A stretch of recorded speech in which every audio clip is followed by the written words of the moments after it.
A Chinese automaker just rolled out an engine that squeezes 106 miles out of every gallon of fuel, and Guinness World Records showed up in person, ran the verification themselves, and stamped it official. This isn't a misprint. This isn't some flashy concept sitting untouchable behind glass at a trade show. This is an actual production vehicle coming off a real assembly line. One you could realistically drive from New York to Chicago on without draining much more than a single tank. For scale, the typical new car sold in America right now averages somewhere between 28 and 35 miles per gallon. The Toyota Prius, the vehicle most people mentally associate with fuel efficiency itself, manages around 57 miles per gallon in city conditions. 106 miles per gallon is close to double that figure. The manufacturer responsible isn't Toyota, it isn't Honda, it isn't Ford or General Motors. It's a Chinese company called Geely, and if that name is unfamiliar to you right now, it won't stay that way by the end of this video. If stories like this grab your attention, drop a like and subscribe so you catch what we release next. We track the technology shifts most people only notice once it's already too late to keep up. Here's what makes this whole situation even more remarkable. The founder behind this company launched his career with roughly $3,000 and a small operation building refrigerator components. This engine achieves something Formula One teams have poured billions into chasing, and the underlying tech is already migrating into vehicles sold across Europe and America under nameplates you'd instantly recognize. By the time this video wraps up, you'll understand exactly why automakers worldwide are watching this development with real concern. To appreciate why this milestone carries so much weight, you need to travel back to 1963 to a modest farming community in China's Zhejiang province. That's where Li Shufu came into the world, the son of a farmer, in a region where nobody was picturing engine breakthroughs or world records in their future. In 1986, Li borrowed close to $3,000 from relatives and set up a small workshop. Nothing impressive at first glance. He manufactured components for refrigerators, humble, practical labor, but he carried an intense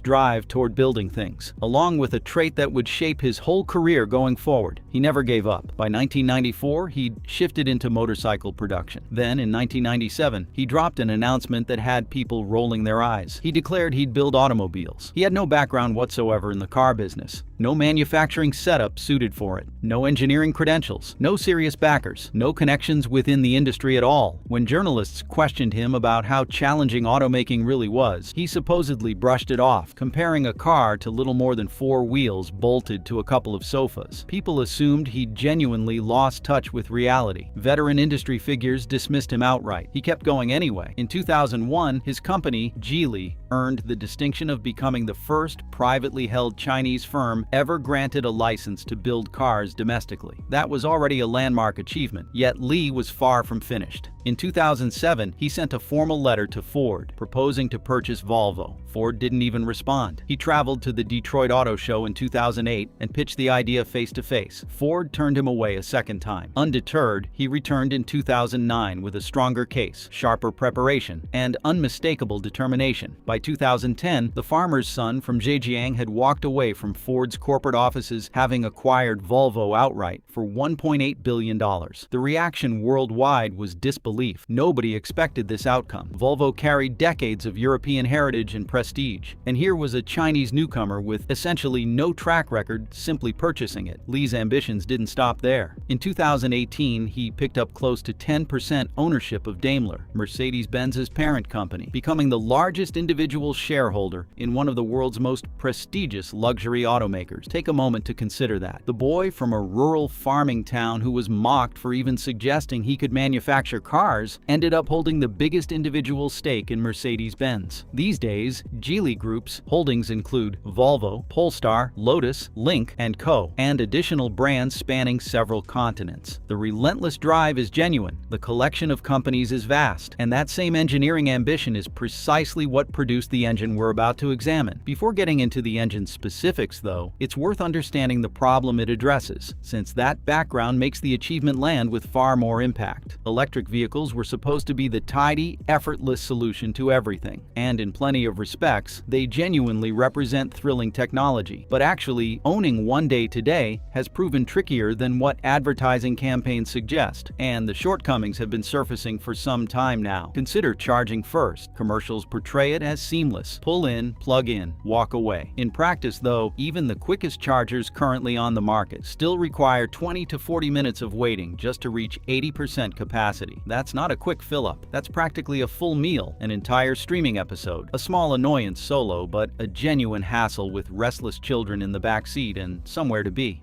Frigid temperatures create another problem nobody advertises up front. EV batteries are noticeably vulnerable to cold. Once conditions drop below freezing, most electric cars shed somewhere between 30 and 40% of their listed range. That advertised 300-mile range on a $60,000 vehicle collapses down to roughly 180 miles during a frigid January drive through Michigan or Minnesota. The numbers deteriorate quickly and never in the driver's favor. Then there's the eventual battery swap. EV batteries wear down gradually, much like a smartphone battery does, and replacing one when the time comes can cost anywhere from $10,000 to $20,000, sometimes more. That's not routine maintenance. That's a bill capable of erasing years of accumulated fuel savings in one single transaction. There's also a broader issue that rarely makes it into mainstream discussion. Building EV batteries demands lithium, cobalt, and nickel. Extracting these raw materials isn't a tidy or straightforward operation. It involves sprawling open-pit mining, considerable environmental harm, and, particularly with cobalt, well-documented human rights concerns in the regions where extraction happens. These aren't fringe complaints. They're persistent, well-recorded challenges the industry continues wrestling with. Layer on top of that the reality that America's power grid was never engineered to support tens of millions of vehicles charging at once. The Department of Energy has warned about grid limitations for years now, and modernizing it is a lengthy, costly, complicated undertaking that remains far from complete. None of this suggests electric vehicles are flawed or lack genuine promise. They absolutely have a real future ahead. But it does mean that for enormous numbers of people, right now, an EV isn't a frictionless upgrade. It requires meaningful lifestyle compromises. So a natural question emerges: what if there's a compromise solution somewhere in between? What if, rather than asking everyone to overhaul their entire fueling and travel habits, someone managed to extract so much extra efficiency from a conventional combustion engine that the old assumptions simply stopped applying? That's the exact challenge Geely tackled, and what they ultimately delivered genuinely stunned the industry. In April of 2026, at the Beijing Auto Show, Geely unveiled what they've branded the IHEV, Intelligent Hybrid Platform. Central to the system sits a fresh engine called the BHE15, a compact 1.5-liter four-cylinder unit. By any standard, that's a small engine, the sort of displacement typically found in a bare-bones economy hatchback. Nothing about the spec sheet suggests anything remarkable. Yet what this engine accomplishes with fuel has never been documented in any publicly available vehicle before. The figure Geely displayed on stage read 48.41% thermal efficiency. That term sounds dense, so let's break it into simpler language. Every engine loses energy somewhere along the way. When gasoline combusts inside a cylinder, only a portion of that released energy actually propels the vehicle forward. A substantial share escapes as heat through the exhaust system. Additional energy vanishes to internal friction. Thermal efficiency measures exactly how much of that fuel's total energy converts into actual forward motion. Today's typical American engine converts roughly 30 to 35% of fuel energy into movement. The remainder simply dissipates as wasted heat. Toyota's hybrid powertrain, widely regarded as the industry benchmark for decades, tops out around 41%. That figure explains why the Prius became synonymous with fuel efficiency for an entire generation. 41% stood as the ceiling. Nobody had climbed past it, not in anything a consumer could actually purchase. Geely reached 48.41%. Guinness World Records arrived, conducted the certification process, and confirmed the achievement officially. That now stands as the highest thermal efficiency ever documented for a mass-produced automotive engine in history. Here's a comparison that puts everything into sharp focus. Formula One power units.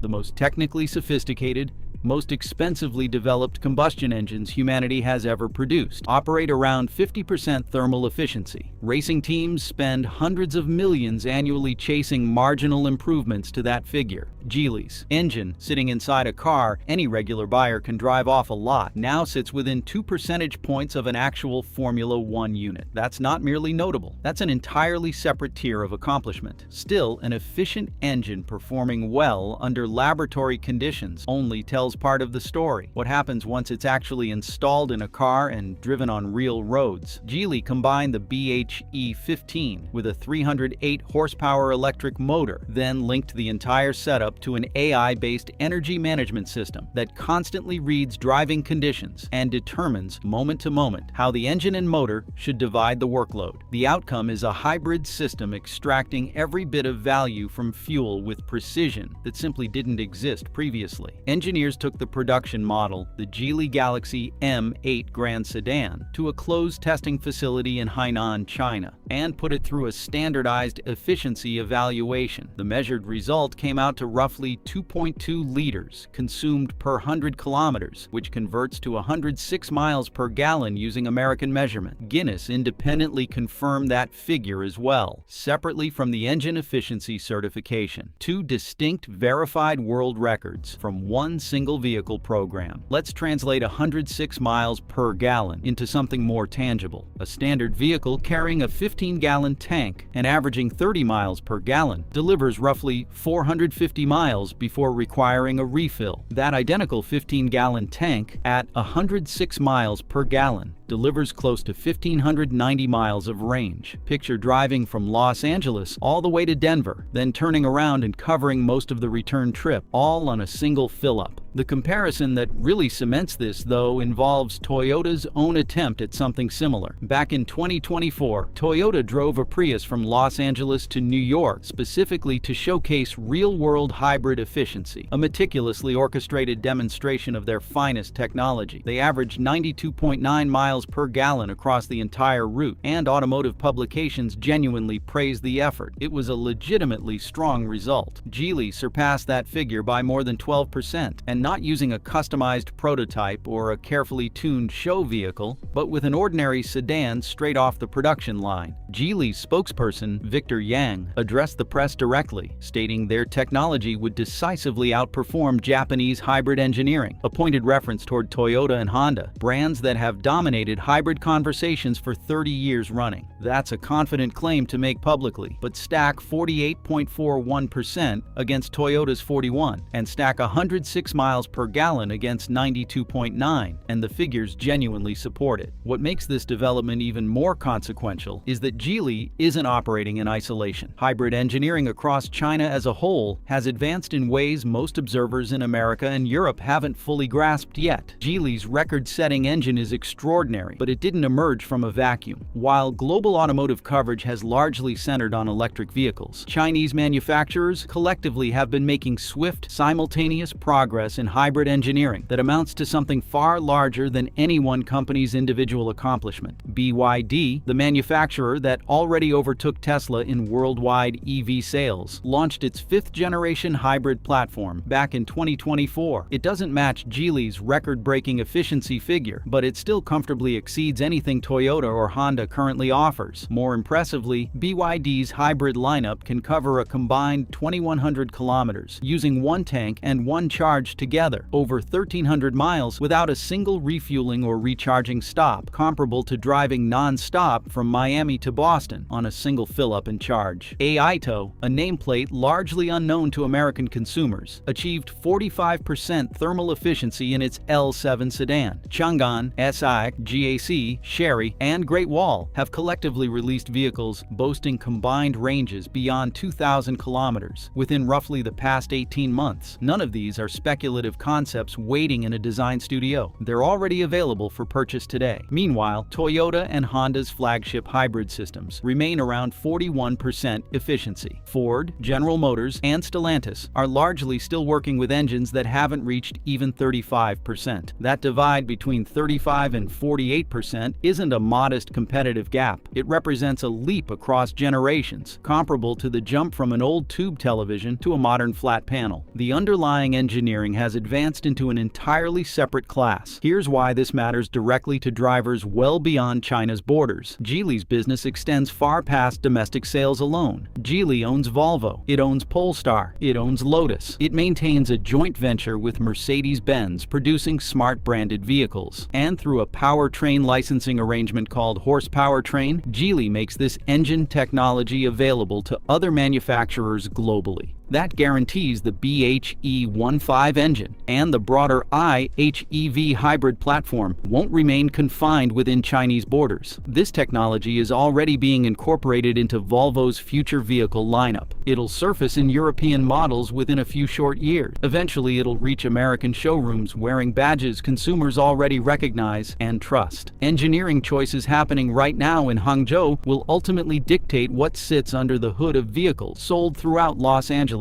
Chicago, and New York before this decade concludes. The consequences extend well past a single fuel economy statistic. For ordinary drivers, a hybrid delivering 106 miles per gallon translates to refueling roughly once monthly rather than weekly. It means road trips free from the constant worry of locating a functioning charger somewhere in rural territory. It means skipping garage rewiring, skipping disruptions to your daily schedule, skipping the need to set aside $10,000 for a future battery replacement. You simply drive, using barely any fuel in the process. For residents of cold regions, smaller towns, or anywhere EV charging infrastructure hasn't fully arrived yet, this style of hybrid technology isn't a fallback option. For countless people, it's genuinely the more sensible, more affordable choice for at least the coming decade. While grid capacity and broader infrastructure gradually catch up, environmentally, a vehicle consuming dramatically less fuel produces dramatically fewer emissions. It's not a zero-emission solution, but it represents a substantial leap forward, one that avoids the extensive mining footprint tied to large battery electric vehicles. It's a distinct form of progress, but genuine progress nonetheless. For the broader auto industry, this amounts to a real wake-up call. The prevailing belief across Detroit and Tokyo has been that hybrids serve merely as a transitional technology, a temporary stepping stone toward an all-electric future. What Geely just proved is that this transitional phase is considerably longer and considerably more capable than anyone had anticipated. Companies that wrote off hybrid innovation as outdated may soon discover themselves trailing years behind on technology that hundreds of millions of buyers are about to demand. The farmer's son who borrowed $3,000 and endured ridicule for merely suggesting he'd build automobiles has now engineered the most fuel-efficient production engine in recorded history. And the industry that mocked him back in 1997 now faces an entire decade of figuring out how to respond. The future of automotive travel wasn't determined in Detroit. It wasn't determined in Tokyo. It was determined in Hangzhou. And now every automaker worldwide must decide what comes next. If this video revealed something you hadn't encountered before, go ahead and hit that like button and subscribe so you catch what's coming next. Turn on notifications too, because our next story out of China makes even this engine look modest by comparison. Now I'd love to hear your thoughts. If a hybrid could genuinely deliver 106 miles per gallon, would that shift your thinking about going fully electric? Share your answer in the comments below.